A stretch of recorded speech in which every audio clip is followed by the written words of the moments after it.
So, Tony, you first came to Northern Ireland 50 years ago? 50 years ago this month, actually. I just realized it was probably, I can't remember if it was mid-April or towards the end of April, but it was incredible. I came here, 50 years ago this month. It was the first time. And the timing is incredible because tomorrow you go to Hillsborough Castle to pick up your MBE. Right, yep. What a journey. Yeah, and actually, on the irony of that, when I arrived here in 1974, it was 2 weeks before the UWC strike. So I was here for the UWC strike in 1974. Insane.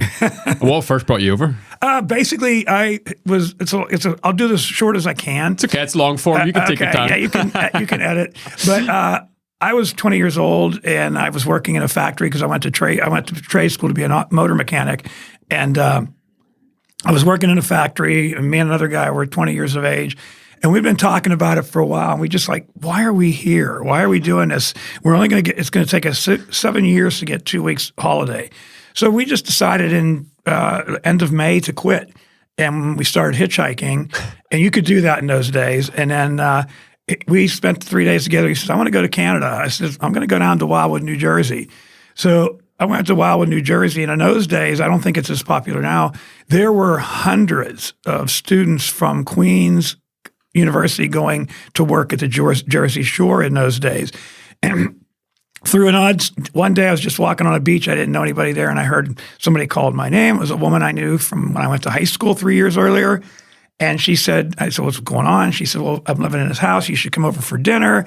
You probably really enjoy meeting all these people. So all these people, I went over, we had dinner. We went out, of course. And then I eventually, out, literally. And then I ended up moving into the house 3 days later, probably 3 days later.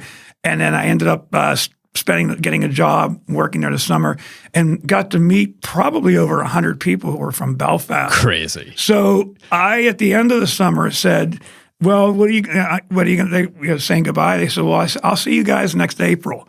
And they're going, yeah, right. You're going to come here during the conflict. And everybody says they're going to come, but they never do. So I went home and got a job as a mechanic for 8 months, made enough money, quit in April. And again, I have to look at my old passport to see when the stamp is. But it was around this time, and I came over for the first time, and I was here for 2 months in 1974. And I got home. The strike ended a few days before I was to fly home. It was 2 months. I would have been here. It would have been about this time. So I came home right like 3 days after the strike ended. And my favorite story is my parents are going nuts because you can't get any news in. They're seeing the news at home. Right. The post is not working. Phones aren't working. And I find the phone came on, and I phoned home, and my old man, my father answers the phone. We always called his nickname was the old man. And I said, "Hey, old man, it's me." And he goes, "Get your ass the hell out of there."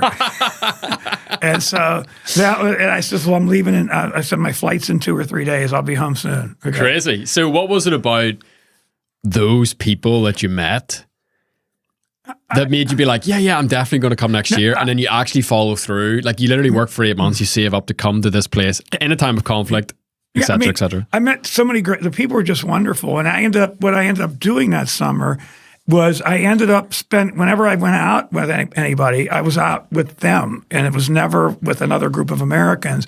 So I ended up hanging out with them. There was a local bar in Wildwood that everybody went to after work called the Harbor Bar.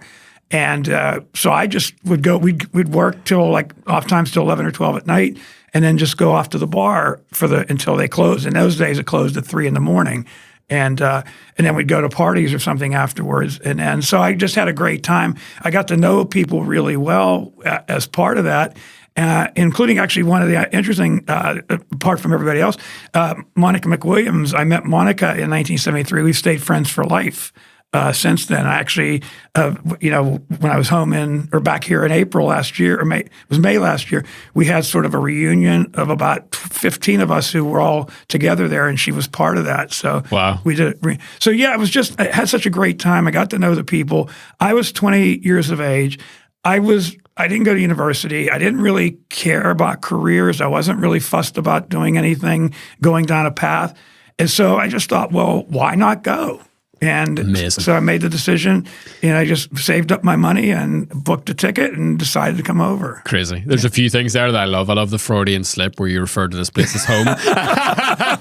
And actually, pre-recording, you said something very telling. You said 9:30. And I was like, whoa, this guy is properly gone native. And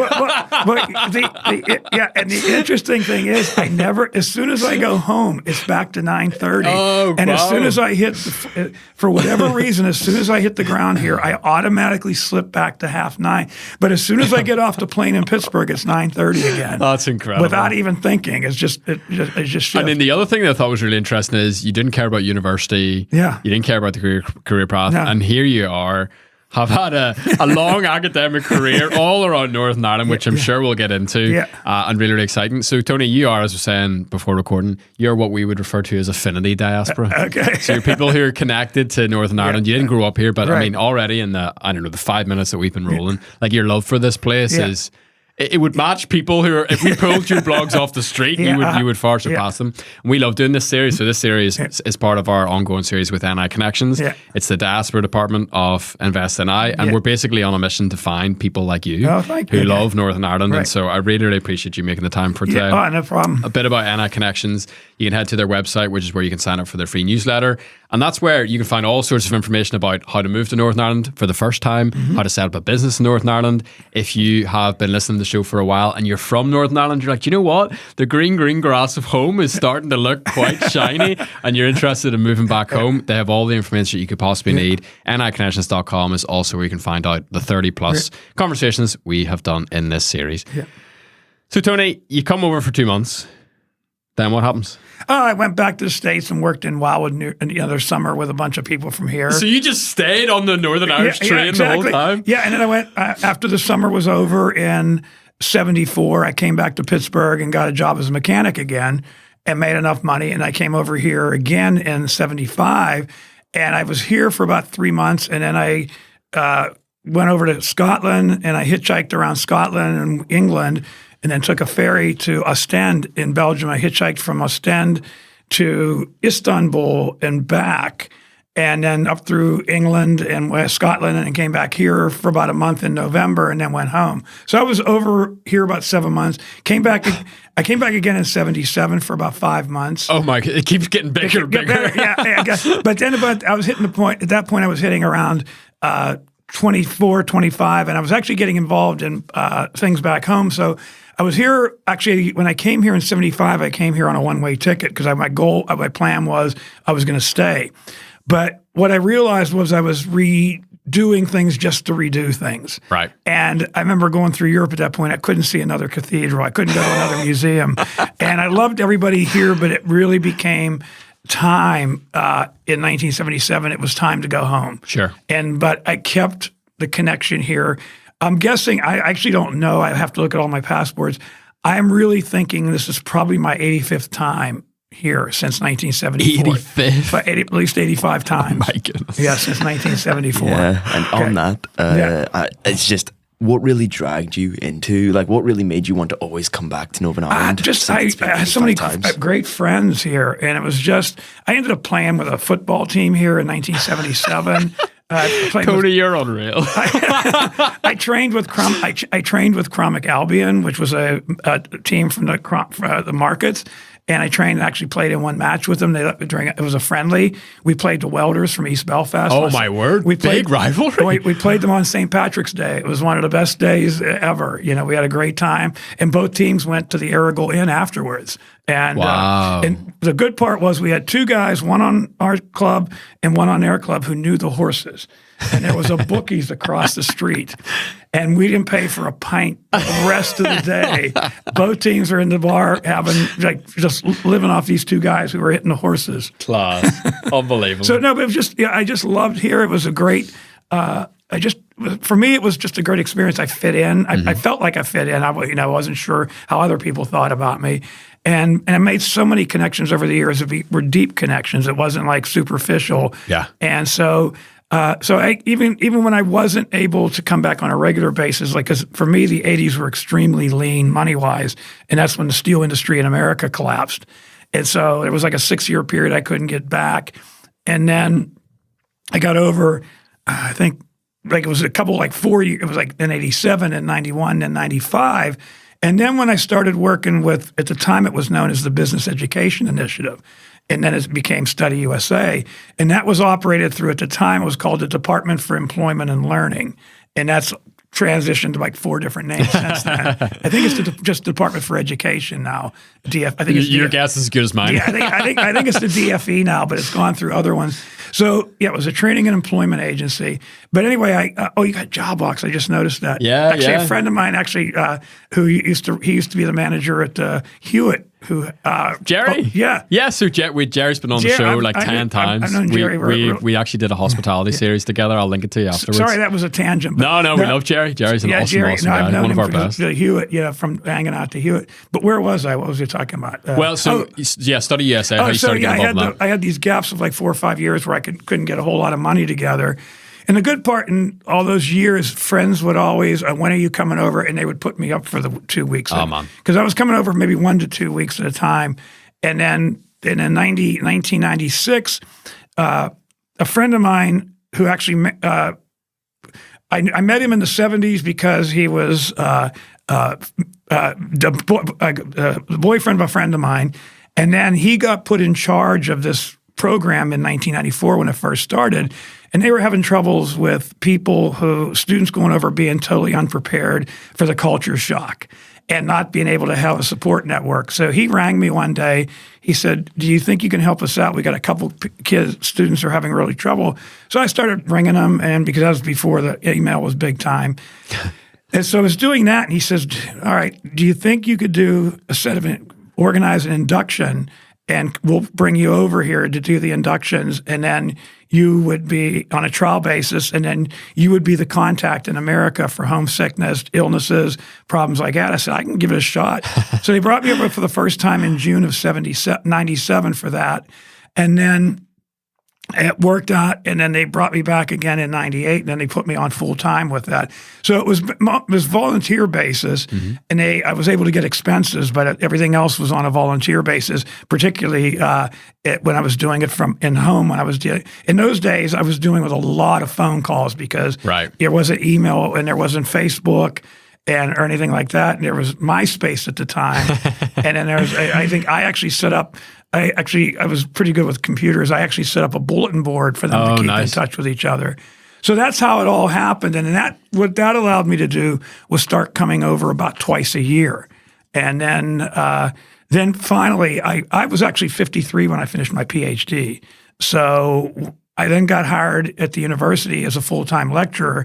And then that gave me my summers. And that's when I started doing my research work. Yes. Because actually, the weird part, you brought up, my PhD is actually in Soviet history. Oh, what? It has absolutely nothing. You cheated on us, bro? I assumed it would be on. No, it has nothing to do. I started it long before I started university when I was 32, and I got my master's at 36, and then it took me 15 years, almost started in 91 on my PhD and finished it in 2005. Wow. And it was in Soviet history. Amazing. Yeah.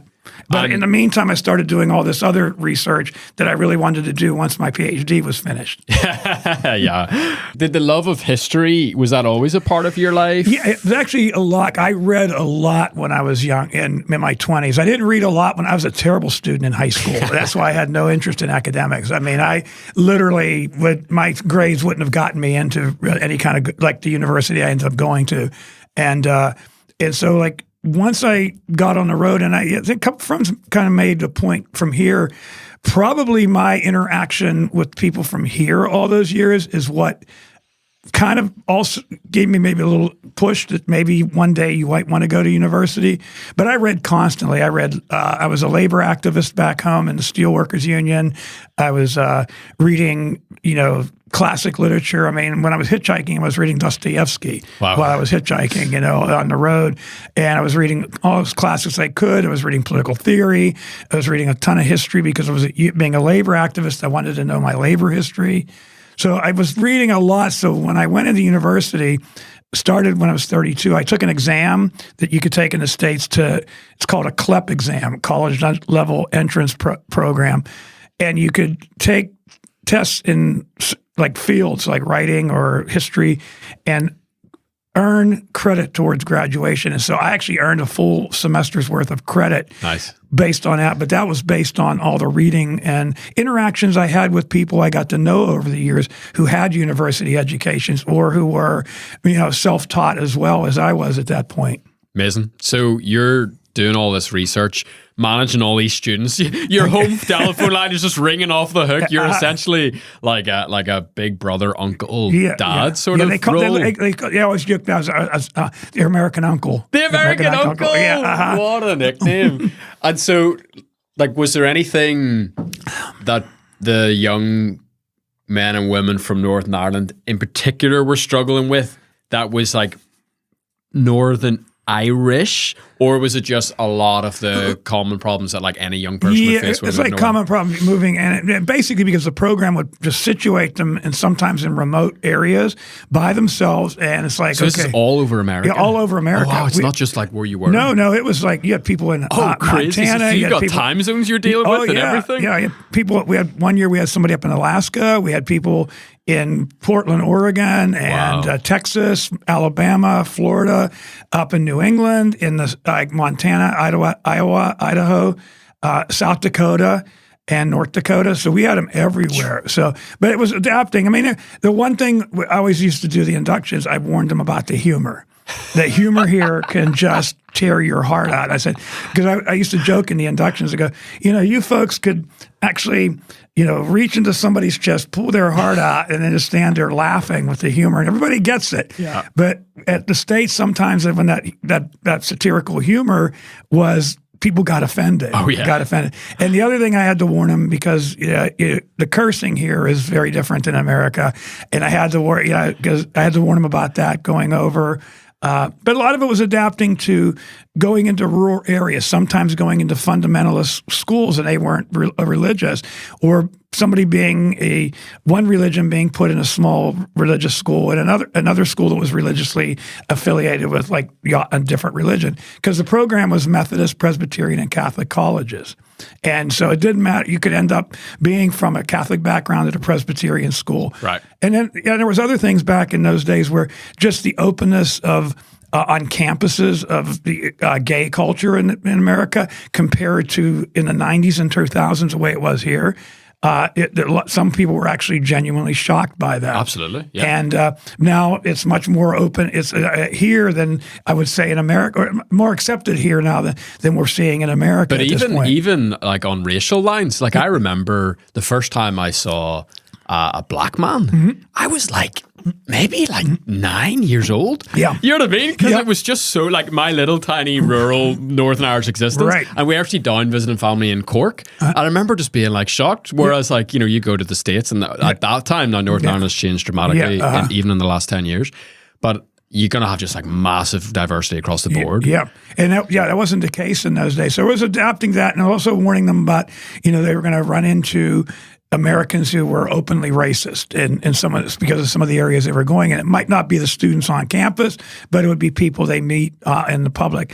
Because I remember the first time I did inductions, I emailed all the students who had been in America that year, and because I was organizing it for my first time, and what would you experience? And one of the things was the racism. And one guy, I still remember, he was in Boston. He said the thing that shocked him the most was the racism that came from those who considered themselves Irish American in Boston. And he said that was shocking to him. And so there was things like that adapting. The drink laws in America. 21 being able to drink. The nature of the classroom was different because they were all in universities or colleges, which the classes might not be no more than 12 to 15 people, and you were expected to participate. And that's the key line. That's the key line. And because the American system is constant assessment. So here, most of them were used to taking their exam at the end. You can't just drink for 10 months. Exactly, and then do the final exams. And then you're doing quizzes every week. Your attendance is actually taken. And so You things. guys run a tight ship. Fair You play. do run a dudes. tight ship, Fair yeah. play. So it was a lot of that people having to adapt to, but that got incorporated into the inductions. So I said, look, you may not. I would always give them in the inductions the worst case scenario, and I said, if it doesn't happen to you, that's great, but I want you to be prepared for what you might be facing when you get there. So awesome. I mean, what an education. I mean, you of all people know how travel in and of itself is a huge education. How did you see, some of these students like transform? Like what's the A to B? Well, I'll actually use an anecdote. A good friend of mine here, this has got to be about 12 years ago now, and his daughter went on the program, and she was very quiet. And when she came back, what I would always do was get volunteers from the previous year to help out with the inductions. And she volunteered right away. And every time there was a question, she was immediately in on it. And I ran into her father I still remember, ran into him on Fountain Street. I said, how's so-and-so doing? He goes, what the hell did you guys do to her? And she said, she went over this quiet wee girl, and now she's this like, we can't get her to stop. But she was transformed in a way, her personality really came out. Wow. Others like saw opportunities like where they hadn't thought about, well, maybe I'll do this rather than law. One of my favorite stories of one of the transformations, she was on the program in 2011, 2012. She was at Queen's Law. I'm still in touch with her regularly. And she decided after she finished law, there's more to life than this. Nice. And so she ended up moving to Canada, started doing zip lining and circus training. The fitness training, you hang cords from. So she started doing that. Well, she moved to Whistler, British Columbia, and she has her own successful business there now. Unbelievable. Doing the circus, and it's really doing well. And her partner have just started another business. I'm not exactly sure what it's doing, but it's taken off well as well. I might have to off mic ask you for the name because I'll give it to you afterwards. Really, I'll give it to you. Interesting. Yeah. Wow. Yeah. Man, it's a big thing. It's a big thing for people at a young age to leave. I shared with you, again before the mic was on. I was 18. I moved to the States, and that culture shock, that change of environment, it opens up so many powerful things. Yeah. And it was actually, there was one I remember. I just have one more. There was when my wife was still alive. Students used to come and stay with us if they were traveling on every so often, and we had two young women stay with us one year, and it was a few years before Alice died, and we just had dinner with them. We took them out. We did, we chatted with them about everything, and when my wife died, the one woman sent a card, and she said, "We'll never forget you two.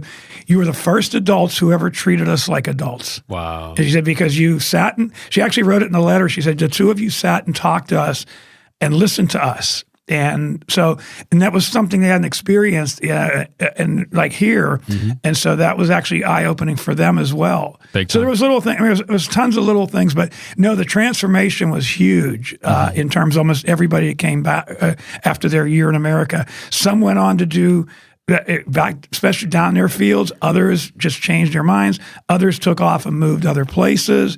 Many stayed here and have been very successful in their careers here as well. Yeah, it's really interesting on that point about being spoken to like an adult. Daniel and I were talking this morning about there is a thing. I'm not sure if this is exclusive to Northern Ireland or if it's just, like kind of like a prophet's not welcome in their hometown sort of thing. And inside your family dynamic, it can be really, really hard to break out of the role that you've always played. And so whenever you have the chance to kind of like break from that, whether it's travel or whether it's going to university or whatever, it gives you a chance to kind of like, I've got a little bit of wiggle room here, do you know what I mean? And that's where someone who's really shy can experiment with something else. You can kind of try on maybe a different personality, a different identity, and it's powerful. And I should bring it up. One of the things I would tell them in the induction, I said, look, you're going to go there. Yeah, here everybody you grew up with, you're probably still living at home, even at university. Everybody knows you as so-and-so who does this. I said, when you go to America, nobody's going to know you. And so if you want to do acting, do acting. If you want to take a chance on something you never thought you'd ever do it. And a lot of them did it. I mean, a number of people who weren't even involved in stage ended up doing stage work in America in their colleges, taking theater classes, and end up coming back and doing local theater here and doing Wow. other things. But yeah, it was basically, as you made it, you're totally right. Many of them, like I told them in the inductions, this is your opportunity to create who you want to be, or be somebody different than here. If you want to stay who you are, fine. But if you want to experiment with something else, you can. 100%. So I can also link with this because I think it's been a fresh year since I've left school, since I finished my A-levels, and just from getting in this environment with Matt here, it has been incredibly brilliant because of the experience it's provided me with meeting all these different business people, going to big summits and all that, making connections, going to different countries. Like 2 weeks ago, I went to Spain by myself for the first time. It was the first time traveling alone to a different country, and it was my first time in Spain too. And as much as it was a hellhole to be able to get there in the first place, at the same time, it was brilliant because I've got the experience now. Yeah. And it's the fact that it's something I would definitely encourage whenever you do leave school and all that, is the fact that you should try and get as much experience with travel, with making connections and all that, because it truly is like brilliant. Right, and all yeah. that. It's really beneficial. Well, you've had an interesting situation where the world has kind of come to you from your producer desk. It's like the world's coming from. So your next step now is to like, you go out to do it. your next step is to dye your hair red, move to like Boise, Idaho, go study USA, and completely reinvent yourself, become an actor or something. Come back as a punk rocker. 100%. Yeah, Daniel's he's finishing his apprenticeship with us in a couple of months. Okay. And so he's really eager about what's next. So I can visibly hear the cogs in his brain turning. The wheels are moving. So Study USA, yeah, it's for people who go to university locally here, and then they can go away for a year. Right, they go away for a year, and it's funded partially through the British Council, and then the American colleges waive the tuition and fees for the students. Epic. And so the students have to pay their visa fees, and I forget the other thing they have to pay. There's another. I can't remember the name of it now. They have to pay their visa fees, health insurance, and so much, but their flights are paid for. And they get a book allowance, and they don't have to pay the tuition and housing costs at the colleges or universities are at. And it's not easy to get into it. It's a rigorous weaning down of going through the interview process to get on the program. And then once they're on the program, they got to maintain, on the American level, a 3.0, which is like a B average. You have to maintain a 3.0 in your first semester. If you don't, but you have extenuating circumstances, you can appeal to stay on. But if you don't have them and you get like a 2.7, you're going home. Wow. But you attempt to get a 3.0 overall in the above it, to graduate from the program. You need a 3.0 overall for the entire year. So yeah, it gives them. It could be from the higher education institutes. Here, it's not just Ulster University or Queen's. So the teacher colleges, the art colleges. And they're all like, I don't know if it's Belfast Met still, or used to be, Belfast Met students going, and regional higher education places. So it's a great opportunity, and many of the students they're nervous. Many of them are nervous before they go out, but it's like, okay, we did it. Like, we got through it. Yeah. And do you do it as a gap year, or it becomes a gap year because nothing they do in America transfers back. Right. So it's done between their second year and their final year. Cool. And so they do. If they complete the program, they earn a certificate. They earn a certificate in business studies. I think that's what it is. And then they come back and they finish their final year. And one of the things, like PricewaterhouseCoopers done it, and I think some other companies have done, like every 3 to 5 years, there's a review of the program. And I remember I still have it at home, and they were finding that those who were moving into their 30s who had done the program were actually leapfrogging people who had not done the program but had finished university a year earlier. Very interesting. And they were leapfrogging them in terms of business, in terms of getting promotions or moving up. Yeah, because when you're completely transforming yourself as a person, so the dividends on that, of course, you're going to make up the year. Yeah. Very, very cool. Yeah.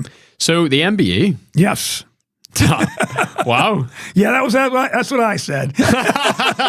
Direct quote. Just reading this off the transcript here. Yeah. So the funny part is, have you ever seen the movie Bill and Ted's Excellent Adventure? No, never. It's a 90s stoner comedy. Cool. And Bill and Ted are these two stoner metalheads, And they get taken into the future and past, whatever. It's like they go crazy. They bring Plato, Napoleon, and everything is like be excellent, and everything is most excellent. And so when I was reading the award, because the most excellent member of the British Empire, the first thing that came to my head, other than I was incredibly flattered and honored, was I just thought of Bill and Ted's Excellent Adventure. And so the award is in part for your work as the American uncle to study USA. Yeah. I think it's primarily for that. Cool. Yeah. Because you've committed a lot of your American life. Right. Yeah. So your academic life. Right. So yeah, I think I don't know for sure. So I don't like to say whether it was for the other work I've done in Northern Ireland. I think it was because the actual the award says for service to Northern Ireland and study USA. So I'm assuming that's part of it as well. But I definitely know it's from the British Council, and I would be honored if it was also for the work I've done within from my research and within the Loyalist community as well. Talk to me about that. Okay, so if you didn't do your PhD on it, when the heck did you do it? Okay, so so you have to buy my book. Okay, so the preface actually. Am I okay with the mic? Okay. Yeah. Okay. The preface actually explains it. So I came from a position, I always tell people, even how many times I came here, I came from a position of ignorance. And meaning I automatically assumed unionism and loyalism were the same thing. I automatically assumed it was a monolith. I automatically assumed everybody was sectarian or, they anti-Catholic, whatever. And when the internet started really taking off in the early 90s, I started being able to get news from here on a regular basis. I started hearing about the secret things that were going on, getting ready to the ceasefires. And I started to hear about people within the from the Loyalist paramilitaries who were actually talking really good sense about how to end the conflict. And I was like, this doesn't make sense to me. And so the first time that I got connected, it wasn't even when I was doing my research. I was just really interested. I knew, like I said, I've kept in touch with Monica McWilliams for years, and I knew she was involved in a lot of things. And I said, look, I'd really like to see if I could meet like Billy Hutchinson or Gusty Spence or Davy Irvine.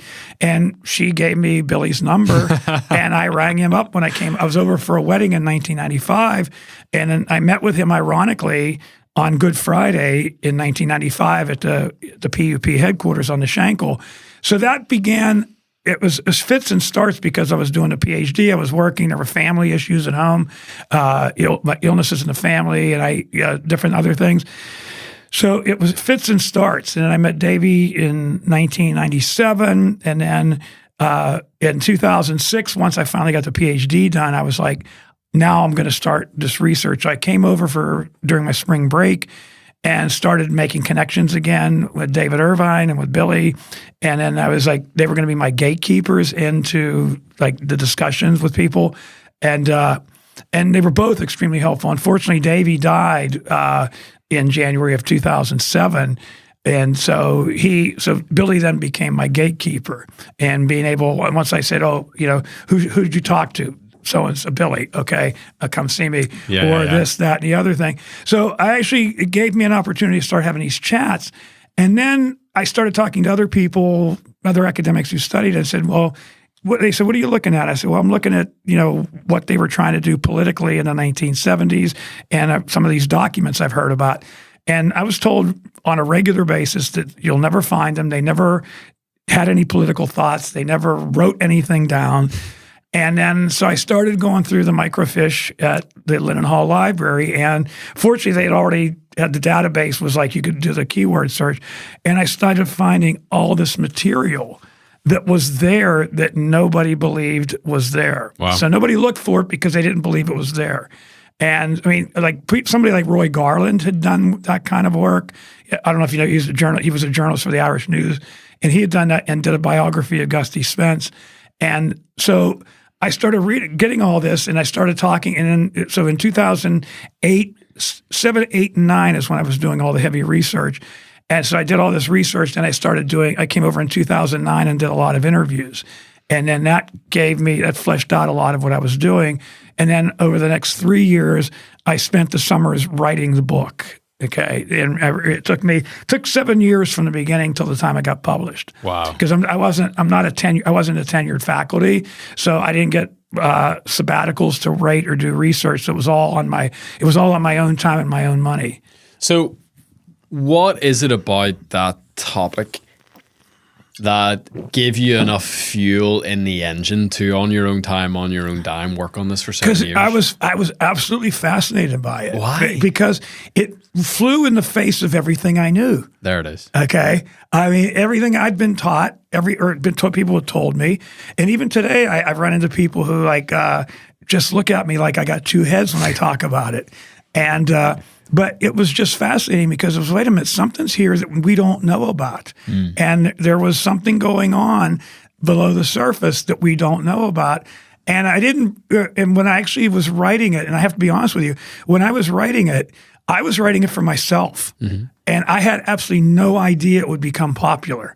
And it, by the time it came out, it actually did really well. In fact, Sinn Féin actually reviewed it in Unflow Blah in August of 2013. Unreal. Mitchell McLaughlin reviewed it, and he gave it a positive review. Class. Okay. So, but what ended up, it's just, again, like, Northern Ireland, it's all weird circumstances. Okay. But anyway, what happened was in 2009 it was, and there's a program on the Shankill, and it's all over Northern Ireland within the Loyalist community that's run by the former UVF people, William Mitchell in particular, called ACT, Action for Community Transformation. And they still do workshops where you get former paramilitaries and go through 14, 15 weeks of work to go from active paramilitarism to active citizenship. And William was doing it one time, and there was an American over with me at the time, one of my students, and she was just going there to observe, and when she was there with me, and they couldn't get over the fact that there was an American girl, and her name was Erin, E-R-I-N, working in with Loyalists. And so she started explaining her connection to me. So they said, well, we want to meet this guy. So William arranged for, he said, all right, well, it's a final session, come in. So I did an hour-long talk with them in a round, there was only 15 at the room. And at the end of the thing, one of the guys goes, that's brilliant. Would you willing to do that in front of a larger audience? And I said, yeah, but I'm leaving next week. He said, are you coming back soon? I said, I'm going to be here in October between these dates. Fine. I mean, I was actually out with him last night having a pint. And at the end of it, he says to me, about 5 minutes later, he comes back. He says, how's October 21st at noon? And I said, sure. And so we kept in touch, and it was initially going to be at the Welders Club. And then it changed it to the Northern Ireland Supporters Club on the Shankill. So I did my first talk to 50 former members of the Red Hand and UVF just on the edge of Sandy Row. Actually at the top, Woodville, on the edge of Woodville. Oh, okay. Yeah, it was right off Lanark Way, and so I was at the Northern Ireland Supporters Club upstairs on a Saturday afternoon. 50 people showed up to hear it. And I was really worried that if I did a really bad presentation, that was me done in terms of getting any support. But I got a really positive response. Awesome. And so then I got invited to speak at the up in Carrickfergus. I was invited down to again the different groups, the regional groups were inviting me. I spoke at the Somme Heritage Center twice to large groups of men and women at the Ranger Supporters Club in Carrickfergus. I did workshops in North Belfast across from the Shore Road, and it was. But so by the time the book came out, the buzz was there already. Within, people knew this was going on. And so without that moment, them saying, we want to meet this guy, the book gets published, and I'm the only person who knows about it. But because of that one... Well, you've gone on tour, basically. Yeah, sure, yeah. I mean, before, anytime I'd come over... anytime I'd come over, can you come do a talk? Can you do a workshop? Wow. So I did those kind of things. And so by the time the book came out, a lot of people already knew about it. And I had we did the launch here in Belfast at the Unemployed Resource Center right next to the John Hewitt. Wow. This is a massive question, and I appreciate that it's like, you could spend 3 hours on your answer, you could do a PhD on it, okay? I kind of apologize. No problem. But why do you think like we have a nature to oversimplify things and get rid of nuance? It's not just you; it's everybody. Yeah. It's the royal you. I deal with this in class all the time, and because I talk about how narratives are created, and there was who was it? A.T.Q. Stewart, who's a great historian from here, and I wish I had the quote with me, but it was great. He said, most historians have to resign themselves to the fact that all their digging and historical references and their historical knowledge that they impart is actually meaningless because people are going to create histories and narratives that make them feel good. Wow. And he also talked about, he was talking about Ireland, but he was referring to other countries, or Irish and Northern Ireland. He said, what we do is we take history and make it as soft and comfortable a blanket as we possibly can. Bro. Okay. Yeah. And so, and I mean, you have to just watch American politics. The same thing happens. But yeah, I mean, it's easier because it's history that makes you feel good. And you don't want to know about, my family had slaves in America in the 18th century, or why should I have to learn about racism when I'm not a racist, but my generation before me was a racist. So yeah, we want those simple, easy narratives. Yes, and we want our paramilitaries to be brutal, heartless, non-nuanced people. Right, because it's easier. It's a softer blanket for us, basically. Yeah, I mean, it's like Davy Irvine said it, and then Don Purvis has said it, a number of people reference, is when you look at the people who were involved on all sides, nobody parachuted here over, the phrase they use, nobody parachuted in here overnight and all these killers came out of the sky. Right. These were people who came from the communities. Now, the question then is, I asked my students, why did they make that decision to do what they did and why did others not? And I always put it in there, says that because these people were all the same age as you are now. What would you do in their situation? Wow. And so I put that, my class, they come out, their heads spinning, and I literally tell them, if you come out of this class thinking you understand what you just studied, then you haven't learned anything at all from me. Because I have them during the semester, they meet with a friend of mine who, Big John McCourt, you may have heard of. He spearheaded the historical abuse inquiry, and from Derry he speaks to them, and he survived Bloody Sunday. And I have William Mitchell from ACT speaks to them. And then we have other speakers come in. One year, Alan McBride spoke to the class. So they're getting nuance. Yeah. But we don't want, because students come and say, well, what should I believe now? I says, whatever, where's the historical evidence take you? Yeah. Okay. And so, but I mean, it's like anything. We want our, one friend of mine once said, I won't use his name. He said, he was talking about Northern Ireland. He said, we want our history like a Chinese carryout, hot, fast, and to our taste. Okay. No, I don't want that sweet chili chicken. I want the sweet chili chicken from the second Chinese in that small village that I live. So I want it to hot, fast, and to my taste. Wow. Yeah. That's phenomenal. Yeah. Tony, I've really enjoyed this. Thank you. This has been a lot of fun. A lot of fun, man. I'm delighted for you. Thank you. Tomorrow, getting your award, big congrats. Thanks. To that as well.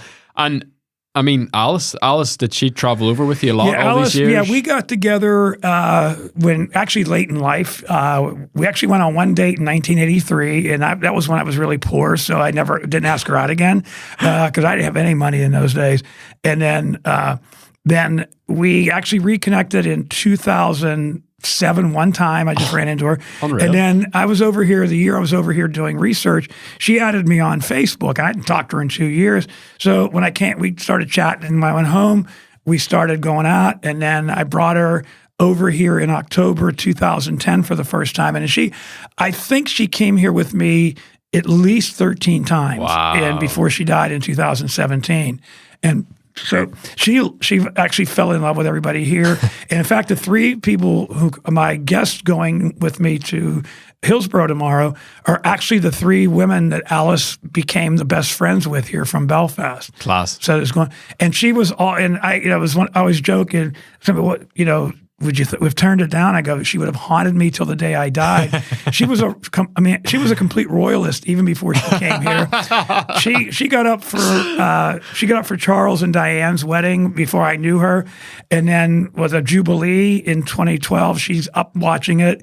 When we were here in Belfast in 2012, when the Queen was here, I was up in Lynn Hall Library doing work, and she's going all over Belfast, wherever the Queen's car was going. Amazing. And the funny part was, so she was at St. George's Market, and the Queen was touring, and somehow Alice got in with the crowd of people they allowed to go in, and she was me to you away from the Queen, she couldn't talk for a day. Phenomenal. So for her, this would have been an amazing event if she was alive. She would be bouncing off walls right now. Absolutely. Wow. Yeah. I know for a fact she'd be very proud of you, man. Very cool. Thank you. And so, landing the plane, when you come to Northern Ireland, what do you like to do? Like, give us a very specific thing that you can only do here that scratches the Northern Irish itch. See my friends. Where do you like to go? Well, the Hewitt was my go-to place for years because I worked with the people from the Unemployed Resource Center. So we were always there. One of the places, my friends I was out to dinner with at Ideal on Saturday night, we would always organize something at La Trois. It was always a great place. Coffee shops, I used to love the Common Grounds, I loved going there. I did a lot of my research work at Common Grounds. Wow. But when I hit the ground, it's like, okay, like Saturday night, we're going out to dinner, okay? And then today I had breakfast with Billy, and then I'm meeting another friend and he just got married, and meeting them over at Cafe Nero on Fountain Street. So for me, it's about getting here, getting on the ground and seeing my friends. It's not about specifically where I'm going. Sure. It's about who I'm meeting up with and where I'm going to meet up with them. Well, that's a beautiful quote to end. For maybe a final question for a student that's listening to this, or maybe the parent of a student, or the auntie or the uncle, like, if you were to make a pitch for Study USA, I think you folks have already made the pitch. I think Daniel's done a good job. Daniel made the pitch for it already. Yeah, I mean, it's as the students say, it's a life-changing experience. And you don't come back different because actually, I'll do it this way. One of the things I used to tell them in the inductions, when you're getting homesick, you're thinking about all your friends at the Bot or the Egg or wherever you're going at the time. And I said, you're worried about what's going on, what party's going on, and who's going to the Bot or Egg. I said, when you come back, I guarantee you're going to walk into that pub, and they're going to be standing in the exact same spot that they were standing in when you left in August. And I said, it's not just that they're standing in the same spot physically, they're standing in the same spot emotionally and maturity-wise, and you've come back, you've been to 40, some students have gone to all 50 states when they were there. Are you serious? Yeah, oh yeah, they made absolute weapons. Yeah, they get there as not everybody's done that, but they travel to as many states as they can. They've done. I said, you're going to come back with all these experiences, and these people are going to still be standing there. And when I would joke with them, and you can cut this if you need to, but for time, is I would joke with them. I said, you're going to come back. They're going to go, how was America? And you're going to go. You're going to go 100 miles an hour, and they're going to go right. It's time to buy. It's your round for a pint. Yeah. Because they're not going to have the link. They're not going to have the link with that experience with you, and you're going to bond more with the people you were in America with than you were the ones you were home with before. Because I said, from even me, when I started traveling in the early 70s, I had a group of people I hung out with from teenage years till after high school. And after I got home, I hung out. It wasn't that I didn't want to be with them anymore. It just didn't work anymore. Yeah. And I ended up developing a whole new set of friends, more geared around my experiences than I had done for those years before I had left. Totally. Tony, man. Very, very, very cool. Thank you so much to NI Connections for sponsoring this episode. Like we said, niconnections.com is where you can sign up for the newsletter, find out all the amazing guides I've put together, discover more conversations with people like Tony in the series. And I think the Study USA, I think, super, super interesting. Yes. And so, Tony, in advance, congratulations for the MBE picking up tomorrow. And thank you so much for spending this time with us. Thank you so much. Thanks for having me. Thanks, both of you. Thanks.